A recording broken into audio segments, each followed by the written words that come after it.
ICC Vida. Viviendo en la inmensidad de un Dios amoroso.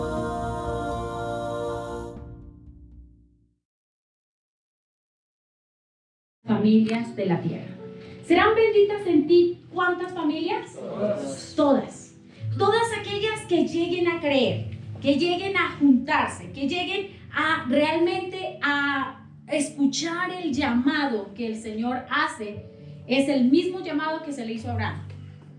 Es el mismo llamado el cual cada uno de nosotros tenemos que también seguir. Sal de tu tierra. Yo ya había explicado lo que significa sal de tu tierra, ¿cierto? Salir de todos nuestros pensamientos, de todo lo que de todo el conocimiento, de todo lo que hemos acumulado hasta este momento, de todo lo que el mundo ha echado, ha puesto, ha implantado en nuestro corazón, en nuestro conocimiento. Eso es salir de ahí y dejarle un espacio para que conozcamos realmente al Señor, un espacio donde estemos apartados y un espacio donde estemos a solas con Él. Es la única forma, ¿cierto? Ya lo había explicado antes. Muy bien, así de que allí empieza. Hay una bendición celestial que llega a través de la predicación del Evangelio desde ese momento. Dios escoge a ese patriarca Abraham y le da esa promesa. Pero luego, entonces, Mateo capítulo 21, 43, el Señor ya en la tierra, Señor Jesucristo, entonces habla y da un consejo, dice, y acerca de la iglesia, acerca del Evangelio. Por tanto os digo que el reino de Dios será quitado de vosotros y será dado a gente que produzca los frutos de él. Al comienzo, el pueblo israelita pensó que la promesa era única y exclusivamente para ellos. Ellos se apropiaron de ella y como pueblo creyeron que ellos eran mejor a todos los demás. Entonces comenzaron a instaurar un pensamiento dentro de sí y el pensamiento era que ellos eran los únicos que podían entrar al reino de los cielos, que podían conocerle, que podían disfrutar de las bendiciones de Dios. Pero el mismo Señor Jesús le dice, ahora es quitado de ustedes y puesto a otros. ¿A quiénes? A quien produzca los frutos de la evangelización. Entonces, todo aquel que produjera el fruto, ¿y cuál es el fruto? El cambio desde el interior, una nueva vida, una experimentación de la presencia del Señor, el fruto del Espíritu, que ya no se viviera en tristeza, en amargura, en dolor, en muchas cosas que traen mal a la mente, al corazón y a la vida propia, sino que se cambiara todo eso por el fruto del Espíritu. ¿Cuál es? Amor, gozo, paz, paciencia, benignidad, bondad, fe, mansedumbre, templanza, ¿cierto? Y dice que contra tales frutos no hay ley. ¿Por qué? Porque entre más abundemos en ellos, quiere decir que la presencia del Señor, la comunión de Él y el Espíritu Santo están haciendo la obra perfectamente en nuestras vidas. Pero cuando nosotros nos sentamos a analizarnos a nosotros mismos y miramos que falta amor, que falta gozo, que falta paz en medio de las dificultades, que falta una esperanza, que falta lo que el Señor pone en la tierra, ¿cierto? 1 Corintios 13:13 que dice, y ahora permanecen la fe, el amor, la esperanza y el amor, estos tres, pero el mayor de ellos es el amor. Entonces, si faltan algunas de esas cosas y aún solo una, entonces podemos decir que todavía nos falta presencia del Señor, que todavía nos falta trato de Dios, que todavía nos falta seguir cambiando, que todavía tenemos que entrar en las manos del Señor y seguir siendo amasados. ¿Para qué? Para que Él cambie y nos dé la forma correcta dentro de Él. Juan capítulo 1, versículos 11 y 12, nos da el Señor Jesús mismo a través del profeta Juan, nos da la entrada al reino y nos dice, bueno, ¿quiénes son los que van a hacer iglesia? ¿Quiénes son parte de esa iglesia verdadera, de los que Él va a llamar? Dice, A lo suyo vino, ¿a quiénes? Al pueblo de Israel, ¿cierto? A la nación hebrea. ¿Y los suyos qué hicieron? No le recibieron. ¿Por qué? Porque le confundieron. Pensaron que era uno más de los profetas. Porque no le trataron como el Hijo de Dios. Porque no le dieron gloria y honra como al Hijo de Dios, sino que simplemente ellos mismos le lanzaron a la muerte. Versículo 12. Mas a todos los que le recibieron, a todos los que creen en su nombre, les dio potestad de ser, ¿cómo? Hechos hijos de Dios. Esa palabra potestad es poder. Les dio el poder, pero aparte de darles ese poder, es un derecho adquirido, es genuino. Es como cuando nosotros como padres vamos a la notaría y registramos a nuestros hijos, ¿cierto? Les colocamos nuestro apellido, ¿cierto? Entonces nuestras hijas llevan el apellido de mi esposo, el mío, varón Bello, ¿sí? Entonces vamos allá. ¿Qué quiere decir cuando ellas presenten su cédula o digan su nombre? Que son hijas de fulano. Exacto, que son hijas legítimas, que tienen derecho a ser mis herederas y herederas de mi esposo, ¿cierto? Eso es la legitimidad. Eso es de lo que está hablando Juan 1:12. Ya somos hechos hijos legítimos. Ya no somos simplemente creación de Dios, como cuando dice en el principio creó Dios los cielos y la tierra, ¿cierto? Y creó todas las cosas que vienen en la tierra. Entonces ya no somos parte de toda esa creación, sino que entramos a ser parte de esa fila única y exclusiva que es ser los hijos legítimos de Dios. Ahora, allá afuera dicen que todos somos hijos. No. Mientras no haya ese papel y estado legítimo que sea firmado por el Espíritu Santo, firmado dentro de nuestras vidas, ¿sí? Con tinta indeleble, tinta de luz en nuestro corazón, entonces no seremos reconocidos en el ambiente espiritual como hijos de Dios. Cuando entramos a ser parte de la familia de Dios, entonces esa tinta es la luz de Cristo en nuestro ser. Ya entonces no somos lámparas apagadas, sino encendidas, que caminan aquí en la tierra. Y tal vez nosotros, como no tenemos ojos que puedan ver lo espiritual y lo material, sino únicamente lo material, entonces no vemos la diferencia. Pero aquellos ángeles y demonios, que fue el tema que acabamos de aprender, ¿cierto? Aquellos ángeles y demonios que se mueven en el mundo espiritual, ellos sí reconocen quiénes están sellados por el sello del Espíritu Santo. Entonces ellos saben quiénes tenemos ese derecho legítimo de parte del Señor. Ahí está.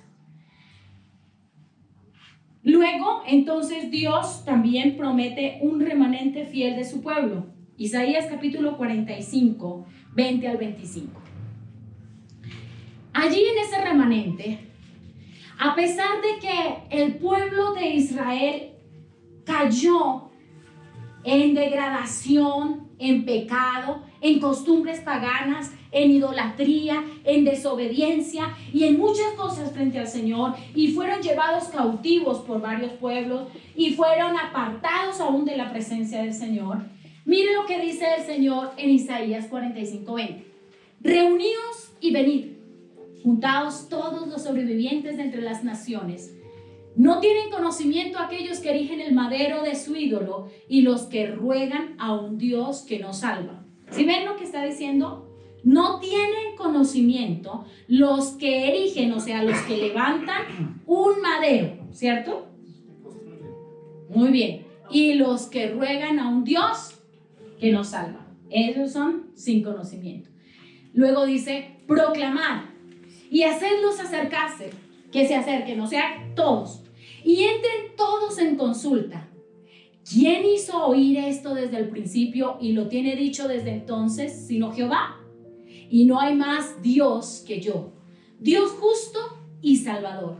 Ningún otro fuera de mí. Él mismo da testimonio acerca de él. Mirad a mí y sed salvos, todos los términos de la tierra, porque yo soy Dios y no hay más. ¿A quién debemos entonces mirar? Al único Dios. No hay más. No tenemos que tener ídolos. No tenemos que levantar maderos con muñecos. No tenemos que tener figuras para recordar quién es Dios. No tenemos que cargarlas. Es más, no tenemos que imprimirlas en nuestra piel. Porque el Señor no se carga donde lo vemos. El Señor se carga interiormente.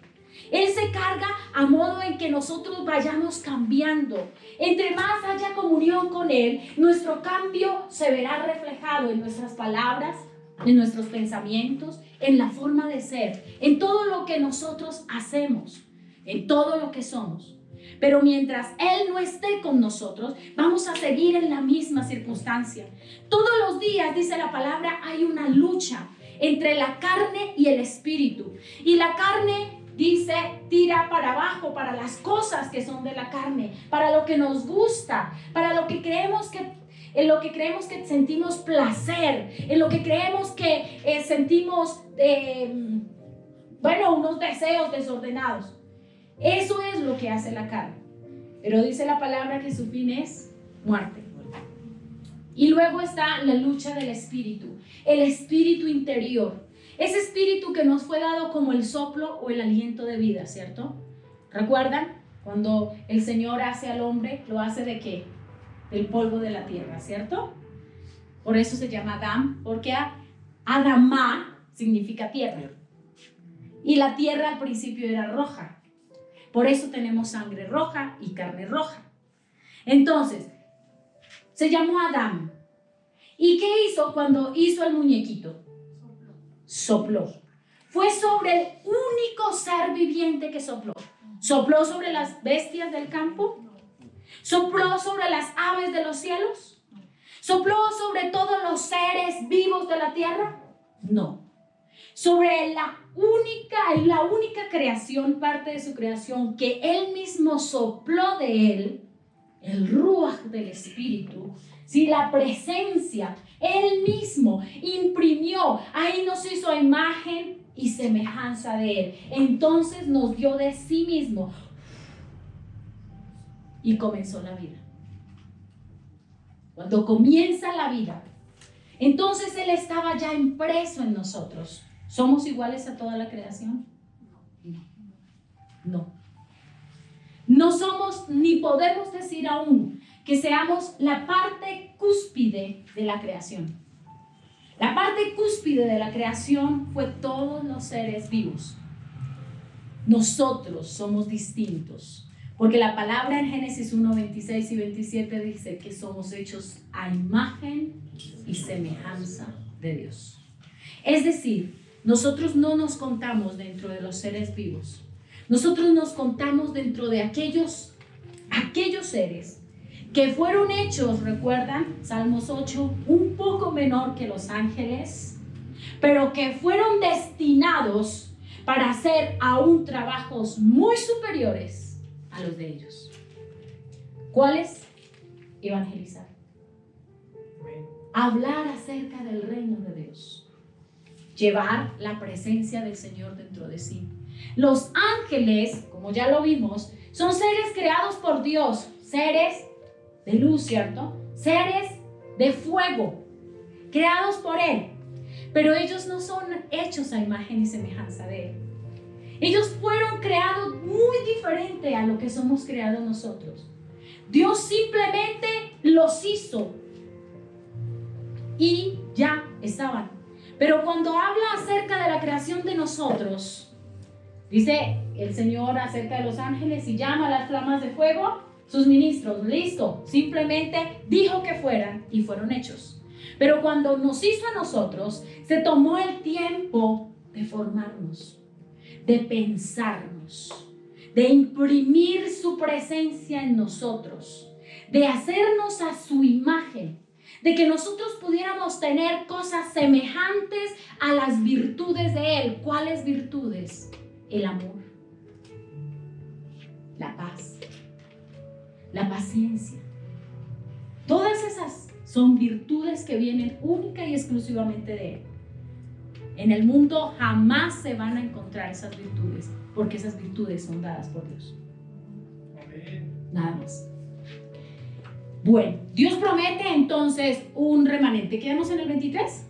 Leamos el 20. Por mí mismo hice juramento, de mi boca salió palabra en justicia y no será revocada, que a mí se doblará toda rodilla y jurará toda lengua. Versículo 24. Y se dirá de mí, ciertamente en Jehová está la justicia y la fuerza. A él vendrán y todos los que contra él se enardecen serán, ¿qué? Avergonzados. Y 25. En Jehová será justificada y se gloriará toda la descendencia de Israel. Es decir, que cuando nosotros creemos en el Señor y damos el paso de que somos hechos hijos de Dios, venimos a ser también descendencia de Israel. Ya no descendencia por sangre o por lugar geográfico, ¿sí? Sino descendencia espiritual. ¿Por qué? Porque hay una Israel natural, material, geográfica en el mundo, ¿cierto?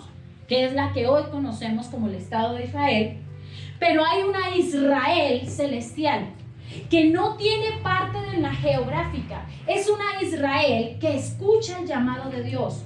Una Israel, una nación que es reclamada entre todos los pueblos para hacer una obra distinta. Todos los pueblos pueden hacer todas las cosas que quieran, pero la nación que el Señor reclama dice que es para ser nación santa, pueblo adquirido por Dios, ¿cierto? Para ser real sacerdocio, porque Él dice que todo ese remanente lo hará un reinado de sacerdotes. ¿Y por qué de sacerdotes? ¿Para qué necesita tantos sacerdotes? ¿Se lo han preguntado alguna vez? Bueno, si no se lo han preguntado, entonces ya no les doy la respuesta. Mentira. Listo, si no se lo han preguntado y hasta este momento se lo preguntan, ¿por qué sacerdotes? Porque el sacerdote es el único capaz de ministrar delante de la presencia de Dios. Es decir, de acercarse hasta Él, de entrar delante de Él y de ser aquel que acerca la presencia del Señor al pueblo, o el pueblo a la presencia del Señor. ¿Sí? Entonces, no es como un intermediario, porque en este momento el único intermediario, dice la palabra del Señor, el único mediador entre Dios y los hombres es Jesucristo. Pero el sacerdocio era el único que podía acercar al pueblo delante de Dios. Es decir, tenía el vocerío del pueblo. Jesucristo, Él tiene la vocería de Dios para nosotros. Pero el sacerdote tiene la vocería del pueblo delante de Dios. ¿Listo? Esa es la diferencia. Muy bien. Ahora, bajo estos parámetros, por decirlo así, entonces vamos a empezar a mirar cómo empieza a hacerse la iglesia en el corazón del hombre. Y el primer paso es a través de lo que se llama altar. Los primeros vestigios de la iglesia fueron a través de los altares. ¿Qué es el altar? En hebreo se dice Mizbeach. Es lo que estamos viendo en pantalla. ¿Qué significa Mizbeach? Significa un inmolatorio o un lugar de sacrificio. Aunque se levantaron altares no solamente con el propósito de sacrificio, sino también con el propósito de haberse encontrado con el Señor y dejar escrito allí. Ahora, el altar comienza por ser un lugar elevado, con muchas piedras que en algún momento eran talladas, otras no, como las que vemos ahí. Tal vez también con una sola piedra puesta en un lugar específico. O también pudo ser con un lugar elevado. Por ejemplo, las montañas. Las montañas se le llaman lugares altos.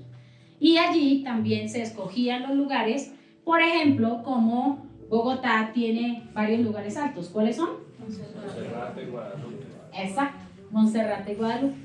Así el pueblo de Israel también tenía lugares altos donde ellos iban a adorar al Señor. ¿Por qué? Porque digamos, el lugar alto era el lugar conocido como el encuentro con el Señor. Eso está desde la antigüedad. Muy bien. Génesis capítulo 33, 20. Dice,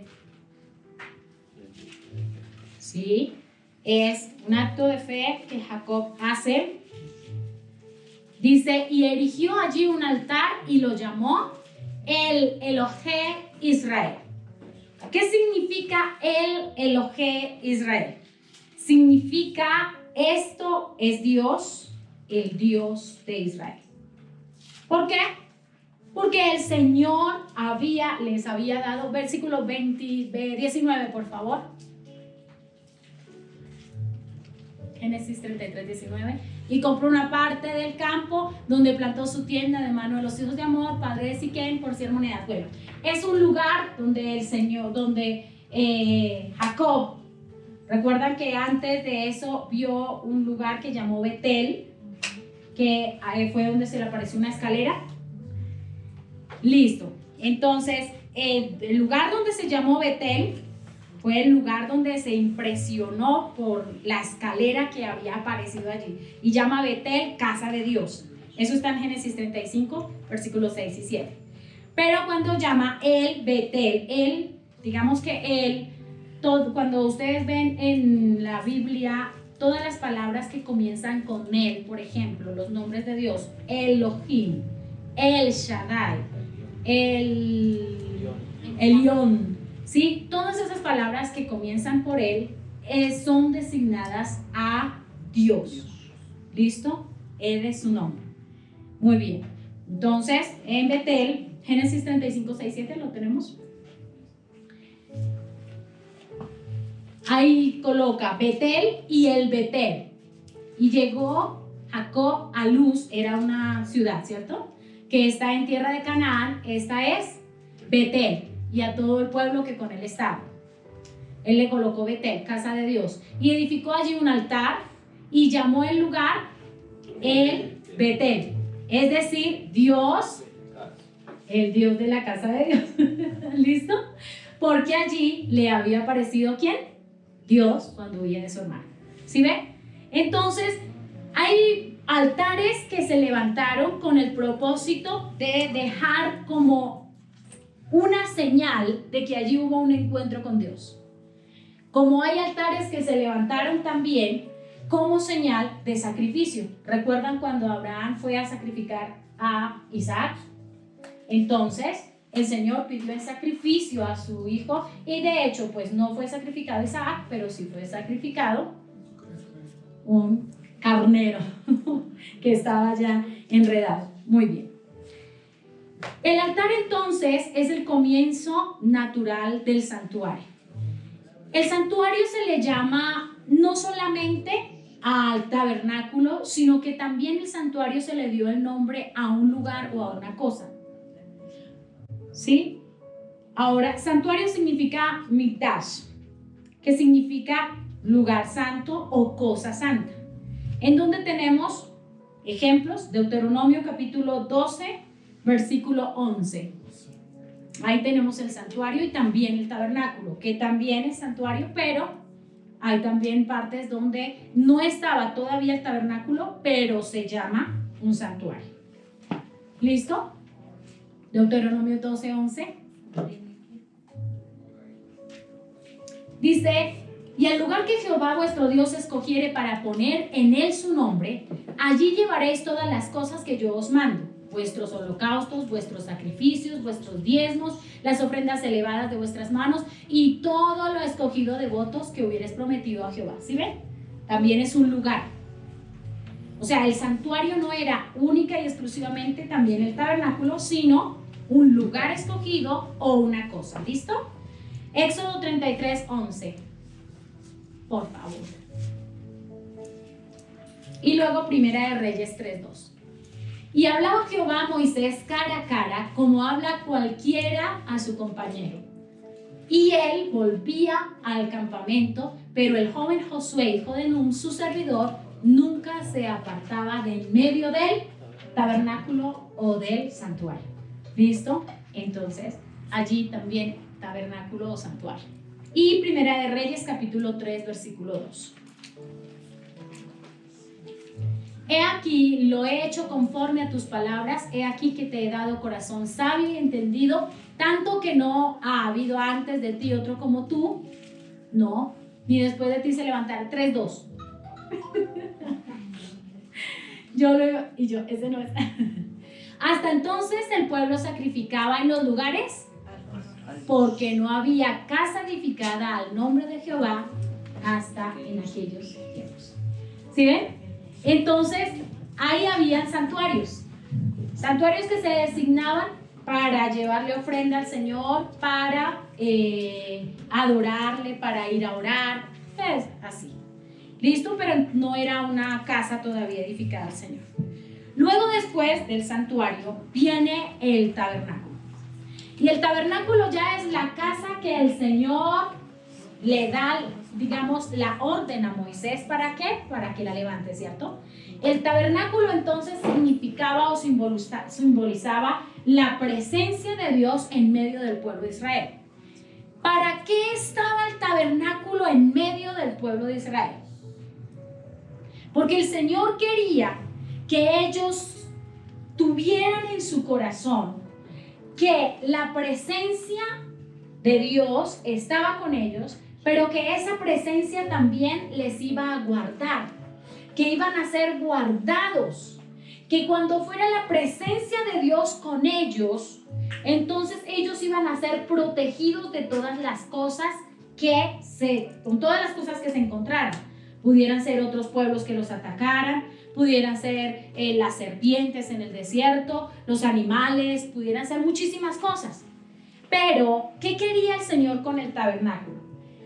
Un lugar, colocar un lugar que el ojo viera natural, para que el hombre se acostumbrara a ver que la presencia de Dios estaba en medio de él. ¿Para qué? Para después, luego quitarlo, y ellos ya tuvieran en su corazón que el lugar estaba ahí, que la presencia del Señor estaba ahí, pero que ahora ya no necesitaban un lugar físico, sino que iba a estar dentro del corazón, que ese es el nuevo pacto. El antiguo pacto, un lugar, la ley o un lugar físico. El nuevo pacto, el corazón, ¿cierto? La ley en medio del corazón, y Él mismo nos enseñaría por medio del Espíritu. ¿Sí me hago entender? Es prototipo de las dos cosas, antiguo pacto, nuevo pacto. Muy bien. Ahora, el tabernáculo tiene más o menos 4 formas de decirlo. La primera es Oel. La segunda es Mishkan. Todos significan moradas, significan tiendas, significan tabernáculo. La tercera es Sukkot o Sukkah. Y la cuarta es Skeni. Y vamos a ver, por ejemplo, la de Sukkah. Salmos capítulo 76, versículo 2. En los matrimonios judíos, el matrimonio se casa, no sé si ustedes alguna vez lo han visto, pero se casan como debajo de una tiendita. De una tela, sí. Es una tiendita hecha con tela, ¿cierto? Esa es la Sukkah. Se le llama Sukkah porque representa la presencia de Dios. Ahora, eso es en el matrimonio judío. ¿Por qué? Porque el matrimonio judío tiene todos los pasos de Cristo con la iglesia. Exactamente todo. Ahora, en las 7 fiestas que el Señor da al pueblo de Israel para que se cumplan, hay una fiesta que se llama la fiesta de los tabernáculos.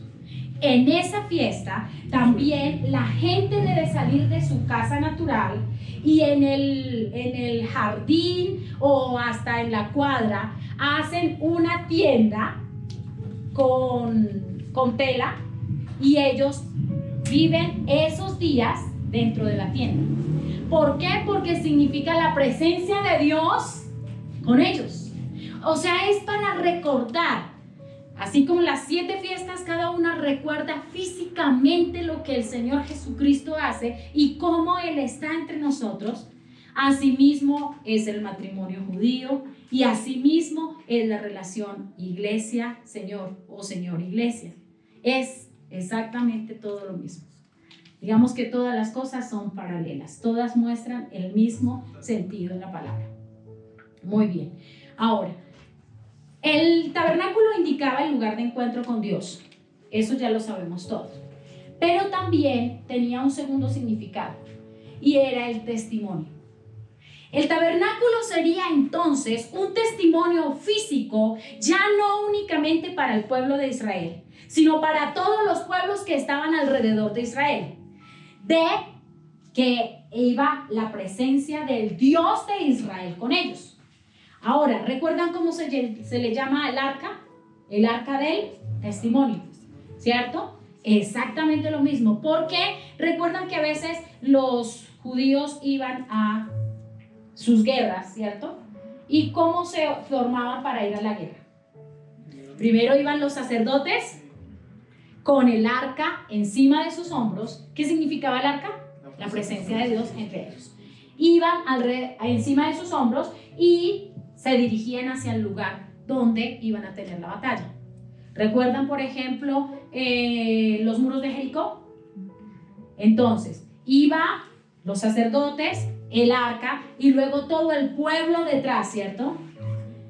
Y dieron las 7 vueltas, una cada día, pero el último día dieron 7, ¿cierto? O sea, 6 días, una vuelta, y el último día, el séptimo, 7. Entonces, ahí están las 13 vueltas. Y ellos, ¿y para qué era esto? Para el testimonio. ¿De qué? De que la presencia de Dios iba con el pueblo y era para testimonio a los demás, de que como la presencia de Dios iba con el pueblo de Israel, entonces no les iban a poder hacer frente. Ellos iban a ser vencidos.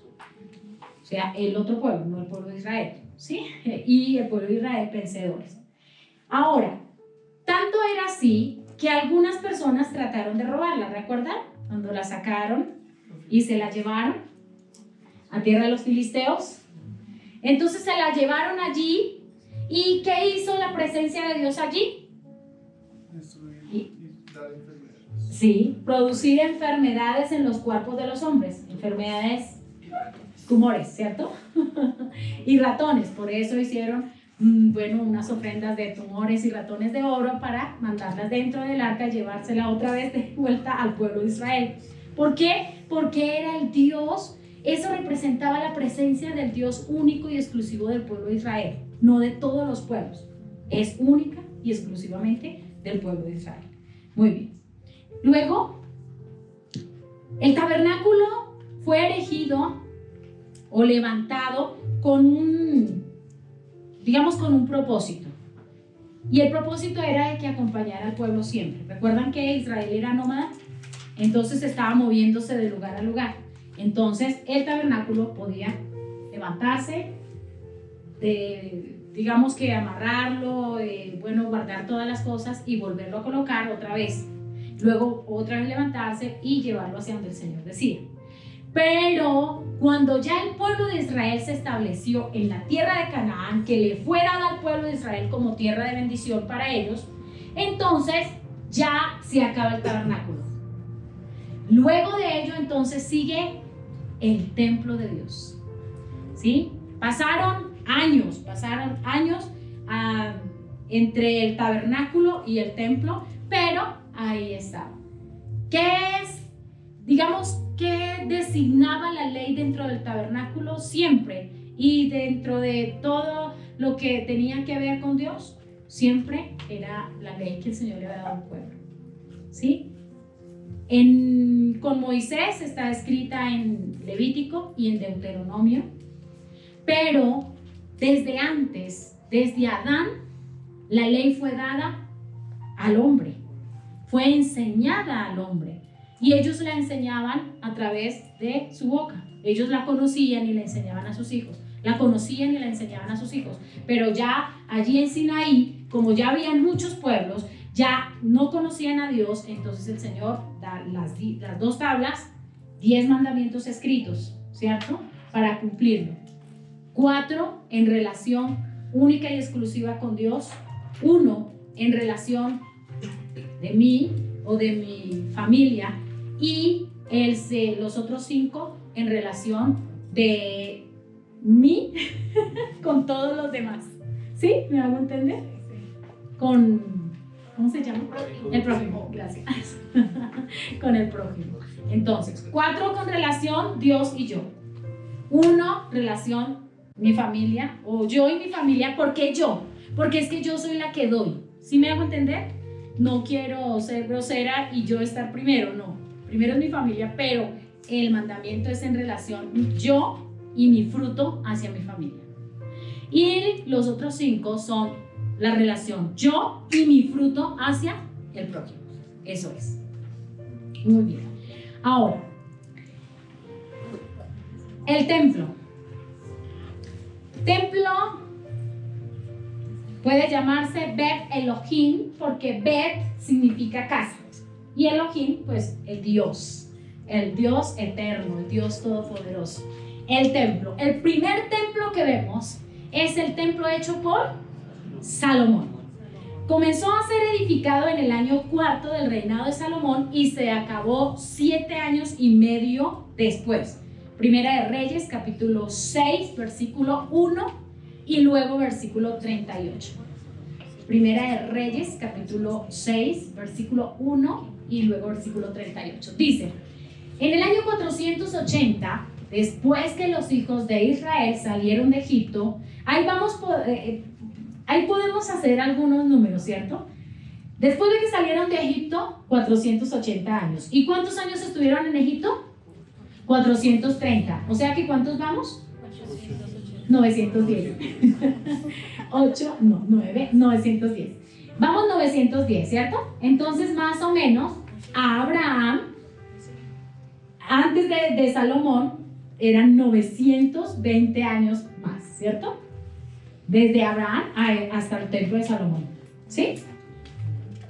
Porque luego a Abraham se le dice: usted va a tener unos hijos y va a tener descendencia, y esa descendencia va a quedar 400 años, y duró 430 años, ¿cierto? Entonces fue más de 900 años desde Abraham hasta el templo de Salomón. ¿Listo? Bueno, dice: en el año 480, después que los hijos de Israel salieron de Egipto, al 4.º año del principio del reino de Salomón sobre Israel, en el mes de Siv, que es el mes segundo, comenzó a edificar la casa de Jehová. Versículo 38. Y en el 11º año, en el mes de Bul, que es el mes octavo, fue acabada la casa con todas sus dependencias y con todo lo necesario. La edificó pues ¿en cuánto? 7 años y medio. 7 años y medio duró edificando la casa del Señor, y eso que ya tenía todo hecho, todo ahí, estaba todo, no hecho, estaba todo ahí, todos los materiales reunidos. Muy bien. Luego, después de eso, entonces vemos que también el pueblo desobedeció, vinieron, los cautivaron, se llevaron todo el oro del templo, ¿cierto? Dice que las piedras las derretían porque las piedras estaban forradas en oro. Entonces, aún hasta las piedras las quitaron, ¿cierto? Y se llevaron. Luego está entonces el templo, el segundo templo, que es el templo de Ezequiel. Es en el año más o menos 571 antes de Cristo. Aquí está el templo de Ezequiel. Aunque el templo de Salomón fue el más hermoso de todos, el que tenía realmente las riquezas más extraordinarias, el templo de Ezequiel, digamos que fue un tanto más grande, ¿sí? Fue un poco, ya tenía, digamos que, casas, por decirlo así, para los sacerdotes, para los que servían dentro del templo de Dios. Entonces fue pensado no como el lugar exclusivo de reunión, sino más para albergar a todas las personas que adoraban en el santuario. Ese fue el templo de Ezequiel. Luego, el tercer templo de Zorobabel. ¿Sí? el tercer templo de Zorobabel, ya la verdad no es comparado con el primero. Simplemente se trataron de rescatar algunas cosas. Simplemente Zorobabel trató nuevamente, a pesar de que no era ni siquiera judío, trató de levantar esa preeminencia del Dios del pueblo de Israel. Y lo hizo pues en el lugar que estaba levantado el templo de antes. Muy bien. Y eso sucedió en el año 537. Y como él tuvo tantos contratiempos acerca de la construcción del templo, duró hasta el 515, es decir, más o menos 22 años construyéndolo. Bueno, muy bien. Dentro de todo esto, entonces tenemos dos corrientes religiosas que pudieron verse muy acentuadas dentro del pueblo de Israel. La primera corriente fue los nazareos. Los nazareos. Viene de la palabra nazir, que significa consagrado o separado. ¿Qué hacían o quiénes eran los nazareos? Era una institución premosaica muy antigua y estaba reglamentada por la ley de Moisés. Eso lo vemos en Números capítulo 6, versículos 1 y 2. Porque prácticamente en todos son todos los capítulos, pero traté de sacar los versículos esenciales. Números capítulo 6, versículo 1 y 2. Dice: habló Jehová a Moisés diciendo: habla a los hijos de Israel y diles, el hombre o la mujer. Mire que antes también podían apartarse mujeres, ¿sí ven? No sé en qué momento nos sacaron a nosotras de ahí. Dice: el hombre o la mujer que se apartare haciendo voto nazareo para dedicarse a Jehová. Y ahí sigue todo el capítulo hasta terminar. Entonces ¿cuáles son las prohibiciones? Voy a leérselas para no leer todo el capítulo. Bueno, ¿qué debía hacer el hombre o la mujer que se apartara o tomara el voto nazareo? No consumir vino. No podía tomar bebidas fermentadas de ninguna clase. No podía tomar nada del producto de los viñedos, ¿sí? Porque es lo primero que se fermenta.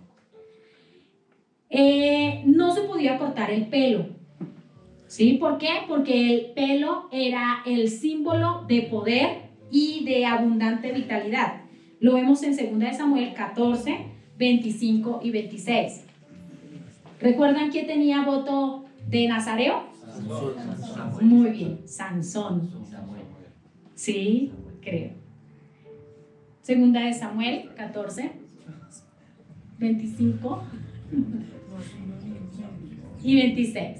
Dice: y no había en todo Israel ninguno tan alabado por su hermosura como Absalón, desde la planta de su pie hasta la 2 de Samuel.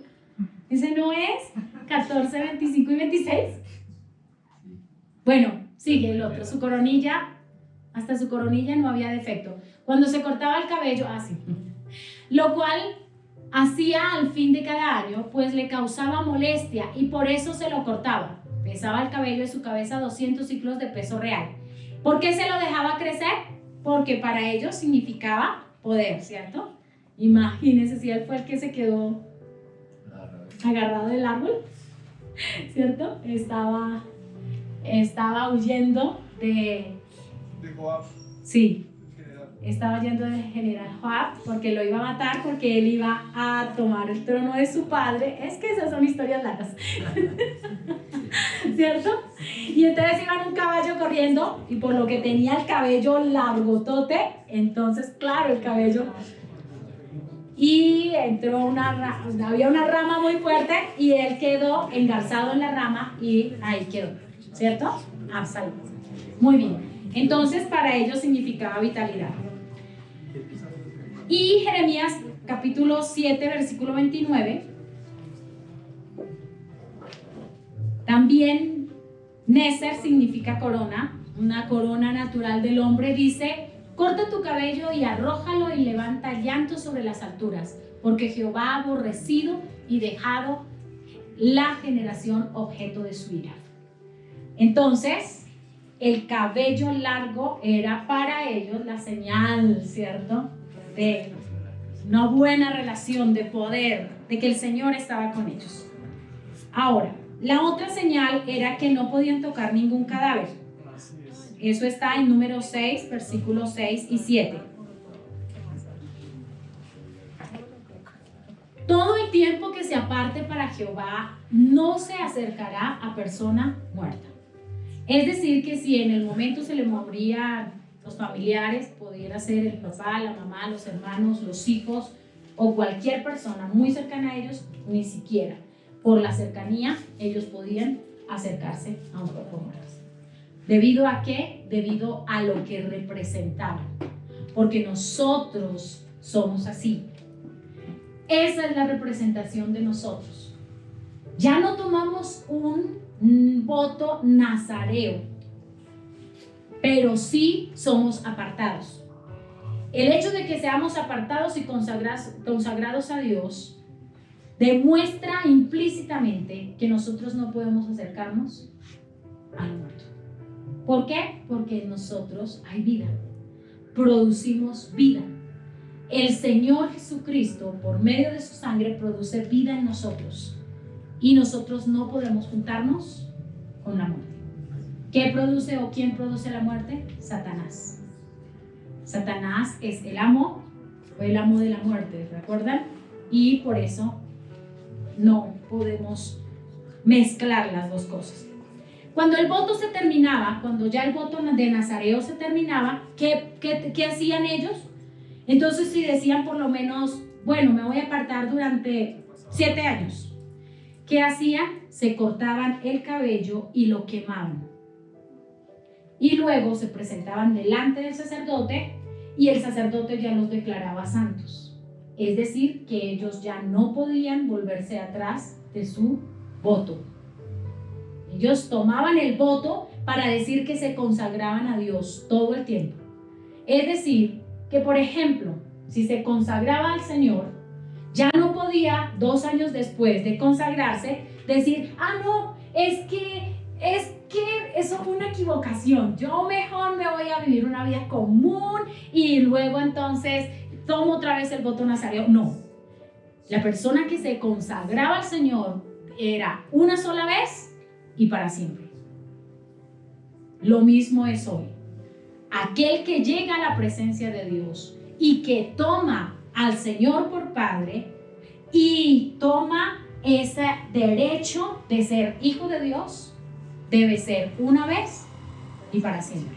Por eso Él no permite que nosotros estemos jugando un pie adentro y el otro pie afuera. Debemos tomar una decisión absoluta y radical, y esa decisión nos llevará a la presencia del Señor. Pero si nosotros nos alejamos o dejamos el arado, dice Él, entonces somos dignos de muerte. Y la segunda eran los recabitas. Ya casi vamos a terminar. La segunda son los recabitas. Primera de Crónicas, capítulo 2, versículo 55. Que eran los 2 votos y las dos, digamos que el nazareo era un voto y era quien lo tomaba. Los recabitas es un pueblo. ¿Listo? Miramos, Primera de Crónicas 2:55 dice, y las familias de los escribas que moraban en Jabes. ¿Quiénes eran los escribas? ¿Recuerdan? Exacto, los que escribían la Biblia. Los que escribían, esa palabra se me había olvidado y se me olvidó el resto de la palabra. Menos mal los tengo ustedes para que me ayuden. Los que transcribían la Biblia, ¿cierto? Porque como los papiros se deterioraban tan rápido, ¿cierto? Entonces les tocaba escriba y escriba y escriba para que permaneciera el mensaje. Entonces, muy bien. Entonces dice, y las familias de los escribas que moraban en Jabes fueron los tirateos, los simeateos, los sucateos y los cuales son los ceneos que vinieron de Hamat, padre de la casa de Recab. Recab. De ahí vienen los recabitas. ¿Listo? Los recabitas. Muy bien. Jeremías 35, versículos 1 y 2 y luego 18 y 19, papi, porfis. Listo, dice. Primera, Jeremías 35, 1, 2 habla acerca, mire que en Crónicas se habla de los recabitas, pero miren cómo el mensaje del Señor llegó a ellos que ni siquiera eran Israel, no eran israelitas, pero decidieron realmente tomar a Dios por su Dios. Y dice, palabra de Jehová que vino a Jeremías en días de Joacim, hijo de Joasías, rey de Judá, diciendo: ve a casa de ¿quiénes? De los recabitas, los hijos de Recab que acabamos de leer, y habla con ellos e introdúcelos en la casa de Jehová, en uno de los aposentos, y dales a beber vino. ¿Podían beber vino? No, porque ellos también habían hecho un voto. ¿Sí? No podían. Y hay desde el versículo 2 en adelante, dice que fueron tentados varias veces a hacer las cosas que no debían hacer. Pero mire lo que dice el versículo 18 y 19. Y dijo Jeremías a la familia de los recabitas: así ha dicho Jehová de los ejércitos, Dios de Israel: por cuanto obedecisteis al mandamiento de Jonadab, vuestro padre, y guardasteis todos sus mandamientos, e hicisteis conforme a las cosas que os mandó, por tanto así ha dicho Jehová de los ejércitos, Dios de Israel: no faltará de Jonadab, hijo de Recab, un varón que esté en mi presencia todos los días.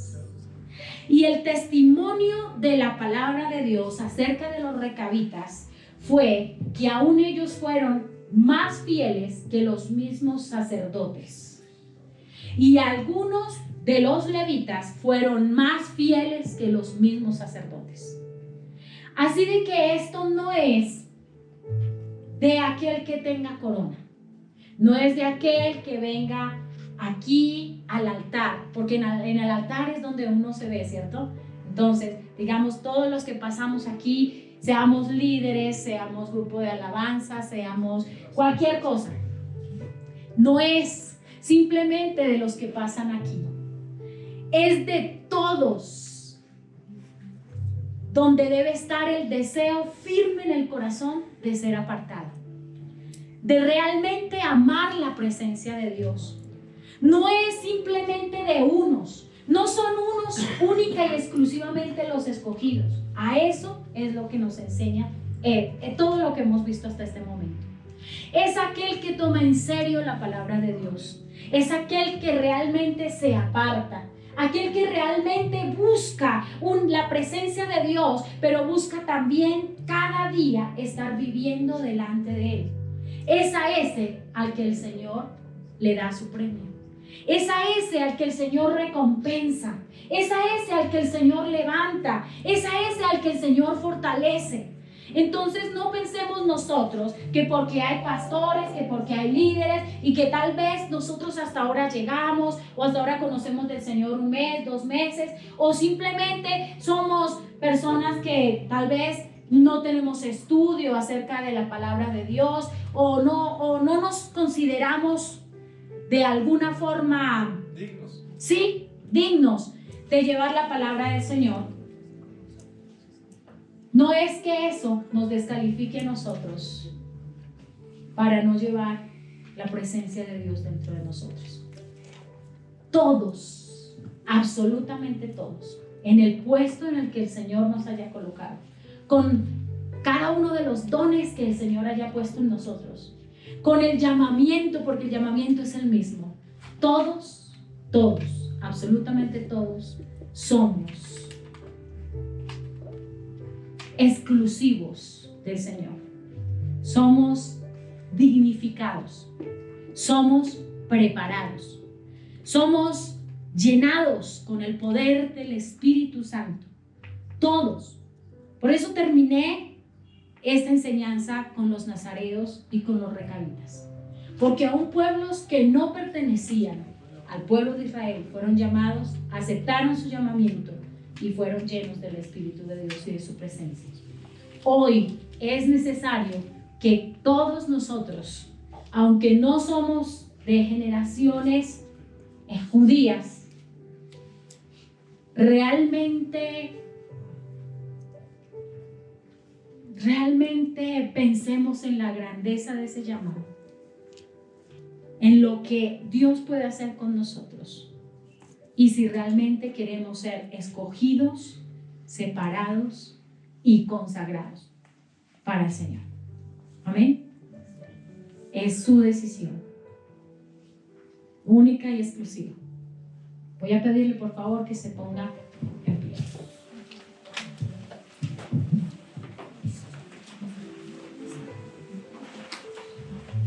Espero que la clase de historia no haya sido tan terrible,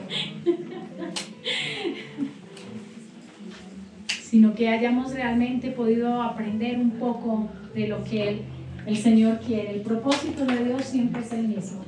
Desde el día en que se empezó a hacer el primer día, desde ese día es el mismo, la salvación del hombre.